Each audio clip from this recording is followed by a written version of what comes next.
No amount of rowing back by the US State Department can change that what the United States President intimated earlier on this week amounts to ethnic cleansing. Is the UK Government of the same view that what his plan would amount to, if prosecuted, would be ethnic cleansing? And if not, what does the UK Government understand ethnic cleansing to be? And I've heard an awful lot of warm words from the Government and ambition about what we believe in, what we stand for, what we've delivered around the immediate humanitarian crisis.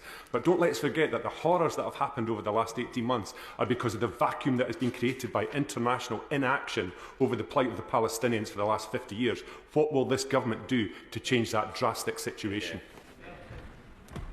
Minister. Thank you, Mr Speaker. I did list the decisions that the UK Government took, which were different from those of the previous government a few moments ago. We have been determined to ensure that when it comes to the ICC and the ICJ, for example, that we're very clear about their jurisdiction, that also we removed that ban on UNRWA funding as well, and that we've supported, for example, moves at the UN through the Security Council that have been specifically focused on trying to push forward the two-state solution that is so important. And, Mr Speaker, I'd refer to my previous remarks about the Prime Minister himself underlining the importance of that right to return. Thank you. The world is watching, and let us be clear in this House that how the UK reacts to this brazen attempt to further rip up international law today will echo for generations.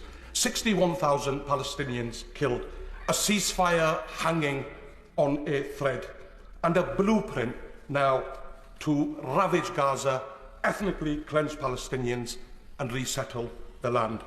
So can the Minister tell this House where exactly has diplomacy and refusing to sanction Israel led us when Palestinians are now facing mass expulsion, reoccupation and resettlement, all whilst the international rules-based order has been ripped to shreds? Minister. Thank you, Mr Speaker. I'm grateful to my honourable friend for his question. I believe it has been incredibly important for the UK to engage diplomatically in relation to this conflict. I think it's absolutely right that we have sought to work with partners on these issues, that we have supported, for example, statements within the UN Security Council, that we have worked with partners in the region, that we have sought to achieve change, that we've sought to ensure that that ceasefire which was agreed was achieved. The release of hostages, we need to see more release, that surge of aid into Gaza, and ultimately that we work with other countries towards the two-state solution that is so necessary. I believe that has been important, Mr Speaker, and I believe that members in this House would not have forgiven the UK Government if we had not engaged in those actions determinedly. He asked about the UK's position and referred to the situation in relation to right to return particularly. We again have stated this very clearly, indeed at the highest level, with the Prime Minister's statement on this yesterday, when he said that those who are literally walking through the rubble to try and get back to their homes and communities in Gaza must be allowed home. And of course, in saying that, he is restating international law, Mr Speaker. But, Mr Speaker, does the Minister not accept that how we got here is after 16 months of weakness and vacillation by this government and the one previously? As we contemplate, as she said, hundreds of thousands of people returning to their homes to dig their relatives out from under the rubble, the welcome return of hostages, the 40,000-odd orphans and even more amputees, does she not recognise that the hot air that we've heard from both governments, frankly, has got us to a situation where the Israelis are demolishing buildings in Jenin with people still inside them, and the President of the United States openly contemplating the forcible transfer of the Palestinians? And if she accepts that vacillation, could she, just for the avoidance of doubt, confirm a couple of things? First of all, are Arabs, and particularly Palestinians, entitled to the same protections under international law as everybody else? And secondly, do we still affirm our support for UN Security Council Resolution 3236, which guarantees the Palestinians safety, security and sovereignty in their own land? And if that's the case, when is she going to stop just talking about it and actually take steps and action to enforce these matters in law?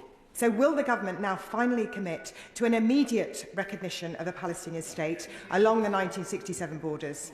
The welcome ceasefire has given us the opportunity to flood Gaza with aid, but the freeze to US aid funding is reportedly impacting the humanitarian response as NGOs are forced to lay off aid workers. So will the Minister share what the impact has been on the humanitarian response in Gaza, including British-funded programmes, and what conversations is the government having with our American partners to persuade them that abolishing US aid would be a dire mistake? Minister. Thank you, Mr Speaker, and I'm grateful to the Honourable Lady for the important points that she has raised. Mr Speaker, the UK's position on the right to return could not be clearer. I quoted previously the Prime Minister's remarks on this, which were most definitely in strong relief that Palestinians who are going back to their homes and communities in Gaza must be allowed home, they must be allowed to rebuild, and of course that is in line with international law, Mr Speaker, so there's no doubt about the UK's position on this whatsoever. She asked about the position on recognition, Mr Speaker. I responded to that when it came to the words of my honourable friend who raised this urgent question. The UK has been clear around this, that we believe that it is important that both Palestinians and Israelis are able to have sovereignty that is required for them, able to have security that is necessary in order to live in peace, and we will ensure that the UK's decision around this on recognition is a contribution to the process towards a two-state solution that we desperately need. Over the last 16 or so months, we have seen Palestinian people being displaced from their homes and communities, on many occasions, on not just once, but perhaps twice or three times. So for the President of the United States to suggest a further forced displacement seems to me to be not just illegal, but also incredibly cruel. In diplomacy, we believe that timing is everything. So in order to give the Palestinian people some protection from outside actors who seem to wish to dictate what should happen to them, is it not now the time that the international community and our government should recognise Palestine as a state and give it all the international supports and strengths that that gives it? Minister. Thank you, Mr Speaker. And my honourable friend was right to refer to the levels of displacement. As I said previously, Mr Speaker, 90% of the population of Gaza have been displaced. As she says, some twice or three times, some up to 9 times having been displaced. And when we consider the impact on whole families having to move so many times, Mr Speaker, I'm sure that we're all disturbed by that. Does the Minister recognise that the lack of recognition of Palestine now is denying the protection that people across Palestine need? Minister. Thank you, Mr Speaker. That protection is critically important at every stage, Mr Speaker. The UK government has been absolutely clear that we have seen too much, far too much death and destruction in Gaza, Mr Speaker, that we are seeing now truly heart-rending scenes of people trying to return to communities that have been destroyed. We have seen over 46,000 people being killed, Mr Speaker. That population requires our support, and I do not believe that is contingent on political circumstances. Thank you. Thank you, Mr Speaker. I'd like to thank the Minister for her update yesterday. It's greatly appreciated. But would the Minister agree with me that we are standing on the precipice of a new, dangerous world order, leaving one behind that bases global peace on global justices that we have recognised? Because we have close to 48,000 Palestinian men, women and children being killed. Hundreds of thousands returning to once what was their homes to rubble, and as we speak, Minister, mothers are looking for their children in the rubble.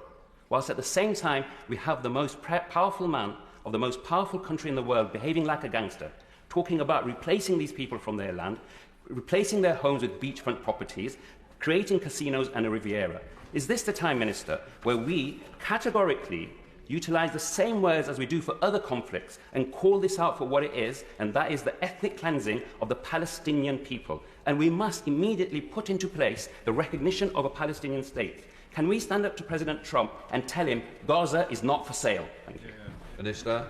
Thank you, Mr Speaker. As I stated in response to the previous question, the UK has been and will continue to be an advocate for the international rules-based order. That's incredibly important. We need to see those rules being upheld by all, and of course we will continue to advocate for that at the UN and in relation to all countries, Mr Speaker. We've been very clear about our position. It must be possible for people to return. I agree with him about the horrendous situation so many Gazans are facing. We've already talked about this in this urgent question, Mr Speaker, and I would just underline again what the Prime Minister said yesterday very clearly. When it comes to Gazans returning to their homes and communities, they must be